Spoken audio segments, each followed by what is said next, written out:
Hey everyone, welcome back. Thanks for being here. Continuing on the 2024 lineup series, we're going to tackle Aprilia. I didn't do a lineup for Aprilia last year, so really nothing to compare against. As always, this lineup is for the US, so if you live elsewhere, you might see different models. Also, there will be a link at the end of the video where you can see the entire lineup series. I'm not familiar with the Aprilia brand, so if you've had any experience with them, leave a comment and let me know your thoughts. Based on what I've seen in my 2024 lineup so far, I believe these are more expensive than the majority of their direct competitors. They're not as expensive as Ducati, so I guess they have that going for them. Aprilia has 6 models in the US this year. Looks like 3 sports, 2 naked, and 1 adventure bike. Their website doesn't have complete technical specs on all of them, so I'll give you what I can find. We're going to knock out the adventure bike first, which is the Touareg 660. The Touareg 660 has a parallel twin engine with 80 horsepower and 51 foot-pounds of torque. Seat height is listed as being less than 33.8 inches.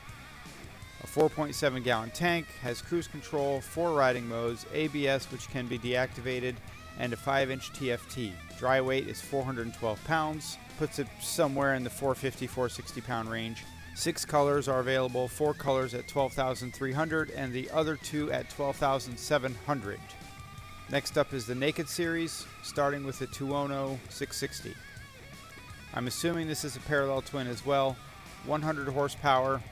This has a 3.9 gallon tank and a dry weight of 403 pounds.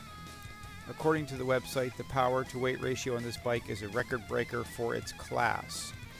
5 riding modes are available, 3 for the street and 2 for the track.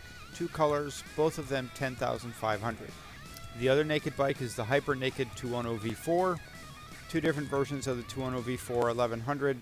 This is a 4-cylinder 1100cc, I assume, based on the name of the bike. Both have the same basic specs of 175 horsepower, 460 pounds of dry weight, and a 4.7 gallon tank. The V4 has improved ergonomics and comfort, designed for longer rides over the Tuono 660. 2 colors, both of them $16,200. The other Tuono V4 is the Tuono V4 Factory 1100. Same specs as the base V4 1100. This one has 6 riding modes, 3 for the street and 3 for the track, as well as some chassis upgrades. 3 colors available on the factory version, 2 of them priced at $19,600 and the other at $20,100. Moving over to the sports lineup, first is the RS 457. This will not be available until second quarter 2024. Entry-level parallel twin with 47 horsepower. Dry weight is 350 pounds and it has a 3.4 gallon tank. 3 colors available, 2 at $6,800 and the other at $6,900. Next is the RS 660. This has all the same specs as the Tuono 660. Naked bike, 100 horsepower, 403 pounds of dry weight, and a 3.9 gallon tank. This has the APRC system included. It includes traction control, wheelie control, cruise control, quick shifter, engine brake, engine map, and cornering ABS with 3 levels of control on it. 3 colors are available, 2 at $11,500 and the other is $11,700. Last is the Super Sport RS V4 1100, also with 2 different versions. These have a massive 217 horsepower, a dry weight of 445 pounds, and a 4.7 gallon tank. The base model has 2 colors that both cost $19,000. The RS V4 Factory 1100, like the Tuono, has some chassis and suspension upgrades. This comes in 4 colors, 3 of them are $26,000 and the other is $26,500.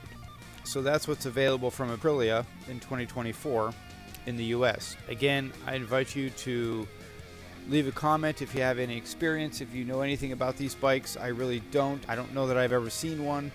My personal opinion is that honestly you can go get a Triumph Tiger 660 for the adventure bike for less money. You start looking at the nakeds and the sports, looking at Suzuki's and stuff like that, which are much more well known, have a better support base, typically priced cheaper than the Aprilia. Obviously, the Aprilia RS-V4 is a very high-powered bike, so certainly justifies the high cost on that one to some degree. Anyway, those are my thoughts. That's it for Aprilia for this year. Please subscribe and like. Thanks for all the support, everyone. Stay tuned for the next one coming up in just a few days.